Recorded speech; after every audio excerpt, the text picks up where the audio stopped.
Guys, good morning. कैसे हैं आप लोग? Hope you all are doing well and studying very very hard.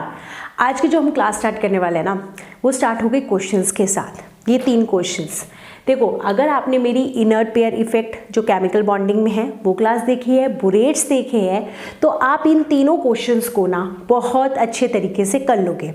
तो आई वांट यू ऑल कि आप ये तीनों क्वेश्चन सॉल्व करें और कमेंट बॉक्स में उसका आंसर दें। ठीक है, नहीं होगा, अगर आपसे नहीं हो पाया तो नेक्स्ट क्लास में we will take it a look on it कि क्या आंसर्स होने वाले हैं। पर पहले मैं चाहूँगी देखूँ आप लोगों को कितना समझ में आया। ये तीनों questions according to the concept है और इस तरह के क्वेश्चंस नेट में, गेट में, आईआईटी जैम में यूजली पूछ लिए जाते हैं फ्रॉम मेन ग्रुप एलिमेंट्स। ठीक है, चलो अब स्टार्ट करते हैं आज का टॉपिक। देखो, आज का जो टॉपिक है hydrolysis, silicates and silicon isomers. सबसे पहले हम लोग स्टार्ट करेंगे हाइड्रोलिसिस। देखो, बहुत कॉमन क्वेश्चन है, एक साल छोड़ के इस तरह का क्वेश्चन आता है। सबसे पहले हम ना जनरल वे में पढ़ेंगे कि हाइड्रोलिसिस होता क्या है। देखो, फॉर एग्जाम्पल एक ना हमारे पास वाटर मॉलिक्यूल है, हमें पता है वाटर मॉलिक्यूल के पास we have lone pair of electron, और यहाँ पे एक स्पीसीज है, ठीक है, एम है, मान लो कोई भी स्पीसीज है, और उसके यहाँ पे ना 4 फ्लोरीन लगे हुए हैं फॉर एग्जाम्पल। ठीक है, यहाँ पे भी एक फ्लोरीन लगा हुआ है, और एक स्पीसीज है जिसके यहाँ पे वी हैव क्लोरीन। ठीक, अब हमें पता है like fluorine is a very electronegative element, और जब बहुत इलेक्ट्रोनेगेटिव एलिमेंट किसी स्पीसीज के साथ लगेगा तो वो इलेक्ट्रॉन्स को अपनी तरफ खींचेगा। इस पे डेल्टा नेगेटिव, इस पे डेल्टा नेगेटिव, ये डेल्टा नेगेटिव, ये डेल्टा नेगेटिव, इस पे आ गया डेल्टा पॉजिटिव। सेम है ऑल्सो, क्योंकि ये भी इलेक्ट्रोनेगेटिव है। ठीक है, तो ये डेल्टा पॉजिटिव, यहाँ पे delta negative, delta negative, delta negative, delta negative. अगर मैं अब आपसे क्वेश्चन पूछूं कि कौन से पे पॉजिटिव चार्ज ज़्यादा है, इस पे कि इस पे, तो किस पे सबसे ज़्यादा है पॉजिटिव चार्ज? हम कहेंगे इस पे, क्योंकि electronegativity of fluorine is much greater than electronegativity of chlorine. तो ये ज़्यादा अपनी तरफ खींचेगा, जब ये अपनी तरफ ज़्यादा खींचेगा तो उसके ऊपर पॉजिटिव चार्ज ज़्यादा डेवलप हो जाएगा। अब हमें पता है, हम ऑर्गेनिक में बहुत अच्छे से पढ़ते हैं कि अगर किसी पे पॉजिटिव चार्ज है और लोन पेयर अवेलेबल हैं डोनेशन के लिए, तो अटैक ज़रूर होगा, तो ये अपने इलेक्ट्रॉन यहाँ पे दे देगा। ठीक है, तो ये यहाँ पे देगा, फ्लोरीन यहाँ से निकल जाएगा। ठीक है, तो इसी प्रोसेस को हम क्या बोल देते हैं? हाइड्रोलिसिस। कि OH आयंस का, OH नेगेटिव आयंस का आना, दैट इज हाइड्रोलिसिस। तो सबसे पहला कंडीशन मेरे लिए क्या हो गई कि अगर कोई एक ऐसी स्पीसीज है जिस पे पॉजिटिव चार्ज अच्छे से डेवलप हो जाए तो वो हाइड्रोलिसिस करेगी। क्योंकि क्वेश्चन क्या आता है, आप स्पीसीज दे देते हैं, आपको बताना होता है कि इनमें से कौन सबसे अच्छा रेट ऑफ हाइड्रोलिसिस का, एक तो आ सकता है कि इनमें से कौन सबसे ज़्यादा करेगा, इंक्रीजिंग डिक्रीजिंग ऑर्डर में लगा दो, और दूसरा आ सकता है इनमें से कौन सी स्पीसीज है जो हाइड्रोलिसिस करेगी। तो उसकी कंडीशन पहली क्या हो गई? एक्सटेंट ऑफ पॉजिटिव चार्ज, कि जितना ज़्यादा उसके ऊपर पॉजिटिव चार्ज होगा, एक्सटेंट ऑफ पॉजिटिव चार्ज। ठीक है, नेक्स्ट हम बात करते हैं। नेक्स्ट, ठीक है, अब पॉजिटिव चार्ज था, लोन पेयर ऑफ इलेक्ट्रॉन तो मैंने अट्रैक्ट कर लिए, पर अब भाई अगर उसके पास एम्प्टी ऑर्बिटल नहीं होगा तो वो लोन पेयर लेके क्या करेगा? तो सेकेंड पॉइंट हो गया कि इसके पास एक एम्प्टी ऑर्बिटल होना बहुत ज़रूरी है, तभी तो वो लोन पेयर को अगर अट्रैक्ट करेगा तो उस एम्प्टी ऑर्बिटल के अंदर डालेगा। तो सेकेंड हमारा आ जाएगा एम्प्टी और वीकेंट ऑर्बिटल। ठीक है, वीकेंट ऑर्बिटल होना बहुत से भी ज़्यादा ज़रूरी है। जब वेकेंट ऑर्बिटल होगी तभी वो हाइड्रोलिसिस रिएक्शन कर सकता है। तो these are the foremost conditions जिसके बाद हम जज कर लेंगे कि ये स्पीसीज जो है हाइड्रोलिसिस करने वाली है। ठीक है, अब ये तो मेरा था जनरल फॉर्म। ठीक है, एक जनरल नॉलेज के लिए था कि आप जनरली कैसे आप पॉइंट आउट करोगे कि हाइड्रोलिसिस करेगा या नहीं करेगा। अब हम लोग पढ़ रहे हैं कार्बन फैमिली, और कार्बन फैमिली से हाइड्रोलिसिस के क्वेश्चंस बहुत आते हैं। सबसे पहले हम करते हैं, अगर हम हैलाइड्स की बात करें कार्बन फैमिली के, सिर्फ कार्बन की, CF4, CCl4, CBr4 and CI4, ये मैंने यहाँ पे लिखा है, देखो, है ना। अगर मैं इनकी बात करूँ तो पहली बात, जो CF4 या CCl4 है, अंडर नॉर्मल कंडीशंस हाइड्रोलिसिस नहीं करते हैं। ये हाइड्रोलिसिस करते हैं एट वेरी हाई टेम्परेचर और सुपर हीटेड स्टीम। जब आप इनको बहुत ज़्यादा हीट करते हो, क्यों नहीं कर पाते हैं, पहली बात बताएं नॉर्मल कंडीशन में क्यों नहीं कर पाते हैं। फ्लोरीन लगा हुआ है, पॉजिटिव चार्ज तो इन पर अच्छे से आ जाएगा, बट प्रॉब्लम क्या है कि कार्बन के पास वीकेंड ऑर्बिटल नहीं है उसको अट्रैक्ट करने के लिए, जिस वजह से ही अंडर नॉर्मल कंडीशन ये नहीं कर पाते हैं। अब हाई टेम्परेचर पे ऐसी क्या कहानी हो जाती है, देखो हाई टेम्परेचर पे क्या हो जाता है, ये कार्बन और फ्लोरीन का देखो डेवलप तो हो जाएगा पॉजिटिव चार्ज, पर यहाँ पे वेकेंट ऑर्बिटल है नहीं। हाई टेम्परेचर पे क्या होता है, ये कार्बन और फ्लोरीन के बॉन्ड को तोड़ देता है। जब ये तोड़ देगा तो F नेगेटिव निकल जाएगा और कार्बन पे क्या डेवलप हो जाएगा, पॉजिटिव चार्ज। और अगर इसके पास पॉजिटिव चार्ज आया तो ऑब्वियसली ये लोन पेयर को अट्रैक्ट करेगा, और लोन पेयर को अट्रैक्ट करेगा तो ये क्या हो जाएगा, अपने इलेक्ट्रॉन इसे दे दिए तो O पे क्या आ जाएगा, पॉजिटिव चार्ज आ जाएगा, ठीक है, OH2 पॉजिटिव। अब हमेशा हमें पता है एक स्पीसीज अपने चार्ज को न्यूट्रलाइज करना चाहती है। अब इसके बाद देखो क्या होगा, मैंने ये डायरेक्ट लिख दिया कि ये कैसे होगा। अब इसको मैं यहाँ करके दिखाती हूँ। देखो ये है O, यहाँ पे H एंड H, इसके ऊपर है पॉजिटिव चार्ज, यहाँ पे वी हैव फ्लोरीन, ठीक है ना। अब क्या होगा, हमें पता है जब चार्ज स्पीसीज होती है it wants neutralised it charge, तो ये अपने यहाँ पे इलेक्ट्रॉन दे के इसको ऑक्सीजन को, और यहाँ से फ्लोरीन निकल जाएगा -HF हो जाएगा। अब इसके बाद ये क्या बनेगा, यहाँ पे बन जाएगा COH, यहाँ पे फ्लोरीन, यहाँ पे फ्लोरीन, पर हमें बना हुआ है C डबल बॉन्ड OH। अब देखो फिर क्या होगा, ऑब्वियस सी बात है यहाँ पे है, क्योंकि जब ऑक्सीजन ये यहाँ पे जाएगा और ये F के पास चला जाएगा तो इसके ऊपर पॉजिटिव चार्ज आ जाएगा। अब ये H अपने इलेक्ट्रॉन इसको दे के जो है निकल जाएगा एज अ H पॉजिटिव, तो C डबल बॉन्ड O, यहाँ पे F, यहाँ पे F, ये हो जाएगा। क्योंकि जब इसने दिया तो यहाँ से फ्लोरीन निकल भी तो गया, तो इसके पास फिर से क्या हो गया, पॉजिटिव चार्ज डेवलप हो गया, तो ये बन जाएगा C double bond O FF।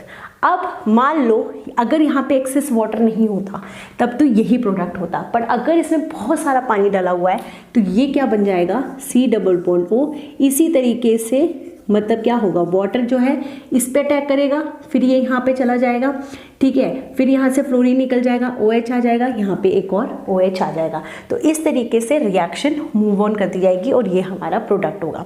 तो ये तो है हाइड्रोलिसिस रिएक्शन होगी कैसे होगी, तो हायर टेम्परेचर पे होगी। अब क्वेश्चन आता है कि मान लो CF4 है, CCl4 है, CBr4 है, हमें इन्हें अरेंज करना है कि किसमें सबसे ज़्यादा रेट ऑफ हाइड्रोलिसिस है। तो आप कहोगे कि मैम इस पे तो फ्लोरीन है, इलेक्ट्रोनेगेटिव चार्ज है, तो इस पर बहुत सारा पॉजिटिव चार्ज डेवलप हो जाएगा, तो ये जो है सबसे ज़्यादा हाइड्रोलिसिस करना चाहिए। पर यहाँ पे हम देखेंगे क्योंकि यहाँ पे वेकेंट ऑर्बिटल नहीं है, यहाँ पे मैकेनिज्म में क्या हो रहा है, बॉन्ड टूट रहा है, तो हमें पता है CF और CI के कंपैरिजन में किसका बॉन्ड स्ट्रॉन्गर होगा।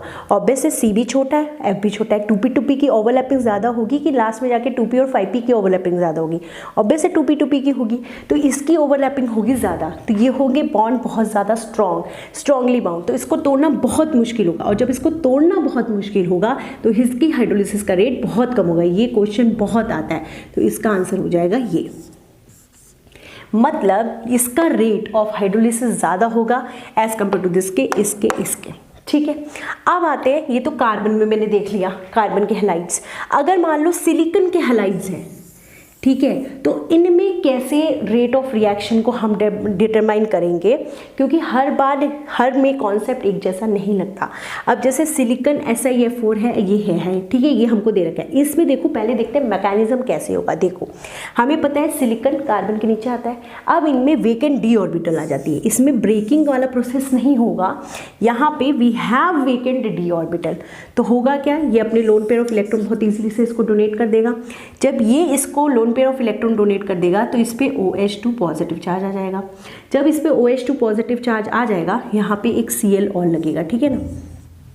जब ये इसको निकालेगा HCl, जैसा प्रोसीजर यहाँ हुआ है, तो ये OH लग जाएगा, और इसी तरीके से 3 वाटर मॉलिक्यूल इसको रिप्लेस कर देंगे, OH OH OH OH हमारा लग जाएगा। अब ये बनते हैं, इसे बोलते हैं सिलिसिलिक एसिड, इसे क्या बोलते हैं, सिलिसिलिक एसिड, जो कि काफ़ी ज़्यादा अनस्टेबल होता है। हमें पता है एक ही एटम पे 4-5 OH काफ़ी ज़्यादा अनस्टेबल होता है, तो होगा क्या, ये इसके साथ में वाटर निकल जाएगा, ये पूरा वाटर निकल जाएगा, ये इसके साथ में एक वाटर मॉलिक्यूल निकल जाएगा और हमारा बन जाएगा SiO2, जो कि काफ़ी ज़्यादा स्टेबल है as compare to salicylic acid से। ठीक है, तो ये इसका मैकेनिज्म है। अगर मैं इसके मैकेनिज्म को देखूं तो हो क्या रहा है, एम्प्टी ऑर्बिटल होना बहुत ज़्यादा ज़रूरी है। और एम्प्टी ऑर्बिटल्स के लिए मतलब हमें ये नहीं तोड़ना नहीं पड़ेगा बॉन्ड को, we want a empty orbital. तो यहाँ पे जो रेट ऑफ हाइड्रोलिसिस है हम डिसाइड करेंगे बाय -I इफेक्ट, कि जिनका -I इफेक्ट ज़्यादा होगा, for example chlorine chlorine chlorine chlorine, ठीक है, फ्लोरीन फ्लोरीन, तो फ्लोरीन ज़्यादा पॉजिटिव चार्ज डेवलप कर देगा, वेकेंट ऑर्बिटल भी है तो ये हाइड्रोलिसिस ज़्यादा करेगा। तो यहाँ पे SiF4 SiCl4 ये यहाँ पे रेट ऑफ रिडक्शन मतलब रिएक्शन का मेन होगा कि कैसे होगा, बाय -I इफेक्ट। जितना ज़्यादा -I इफेक्ट उतना ज़्यादा पॉजिटिव चार्ज, जितना ज़्यादा पॉजिटिव चार्ज क्योंकि वेकेंट ऑर्बिटल है वो इजीली उसको एकोमोडेट कर देगा। तो यहाँ पे -I इफेक्ट लगेगा और यहाँ पे हमें क्योंकि बॉन्ड को ब्रेक करना है तो वो कॉन्सेप्ट यहाँ पे लगेगा, यहाँ पे बॉन्ड ब्रेकिंग का कॉन्सेप्ट लगेगा। यहाँ पे क्या लगेगा, बॉन्ड ब्रेकिंग का कॉन्सेप्ट। ठीक, अब आते हैं, अगर बोरेट्स अच्छे से पढ़ा है तो बिल्कुल ये चीज़ को मुझे समझाने की आपको बिल्कुल ज़रूरत नहीं पड़ेगी। जो SiF4 है ना, ठीक है, हाइड्रोलिसिस का रेट बहुत ज़्यादा है, पर जो ये हाइड्रोलिसिस करता है वो पार्शियल हाइड्रोलिसिस करता है और जितने जितने हैं ये कंप्लीट हाइड्रोलिसिस करते हैं। क्या करते हैं, कंप्लीट हाइड्रोलिसिस। हमने वहाँ भी मैंने बोरेट्स में भी बताया था कि जो ये होता है ये पार्शियल हाइड्रोलिसिस करता है, ये कंप्लीट हाइड्रोलिसिस करता है। क्यों, क्योंकि हमें पता है, देखो ये है सिलिकॉन और F दोनों छोटे छोटे हैं, यहाँ पे साइज बढ़ता बढ़ता बढ़ता बढ़ता बढ़ता चला जा रहा है। तो जितना ज़्यादा बढ़ता चला जाएगा बॉन्ड को तोड़ना और इजीली भी हो जाएगा। तो बॉन्ड तोड़ना जब इजीली हो जाएगा तो हाइड्रोलिसिस पूरी तरीके से कंप्लीट हाइड्रोलिसिस करेगा, फुल हाइड्रोलिसिस करेगा। यहाँ पे क्या होता है, बिकॉज ये बहुत ज़्यादा स्ट्रॉन्गर है, ये मैंने बोरेट्स में भी बहुत अच्छे से आप लोगों को समझाया था कि बहुत ज़्यादा स्ट्रॉन्ग है। तो होता क्या है, अगर ये 100 है मॉलिक्यूल 100% है तो 60% ही इसमें कन्वर्ट होता है, बाकी की जो 30% है वो इसी HF के साथ दोबारा लग के क्या बना देते हैं, H2SiF6। ठीक है, ये वाला आयन बनाते हैं। इसको हम कैसे लिख सकते हैं, इसको लिख सकते हैं 2H पॉजिटिव SiF6 2 नेगेटिव।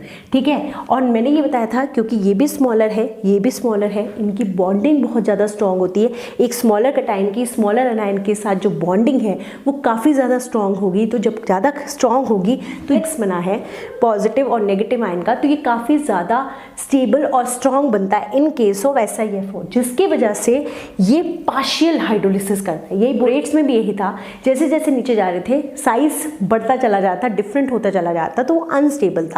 तो इसलिए ये अंडरगो करता है पार्शियल हाइड्रोलिसिस और सारे के सारे जाते हैं कंप्लीट हाइड्रोलिसिस में। HF से HF कट जाएगा, इसको आप बैलेंस करोगे तो हमें दो प्रोडक्ट मिलेंगे, SiOF4 और 2H2SiF6, और दूसरों के केस में सिर्फ और सिर्फ हमें SiOH4 ही मिलने वाला है। तो दिस इज़ वेरी इंपॉर्टेंट। और इसको बोल देते हैं, जो ये हमारा कॉम्प्लेक्स बना है इसे बोलते हैं फ्लोरोसिलिसिलिक एसिड। ठीक है, ये यूज्ड होता है जो ग्लास वेयर्स होते हैं ना, जो लैब्स में, उसके ऊपर लिखने का काम करवाता है। ये used in making written on the glass, वो markings on the markings used in marking of glass। ठीक है, अब एक और इम्पॉर्टेंट क्वेश्चन आता है, ये तो हो गया कार्बन और सिलिकॉन। अब क्वेश्चन आता है कि जो जर्मेनियम है, टिन है और लेड है, इनमें रेट ऑफ हाइड्रोलिसिस बिल्कुल ज़ीरो होती ही नहीं है।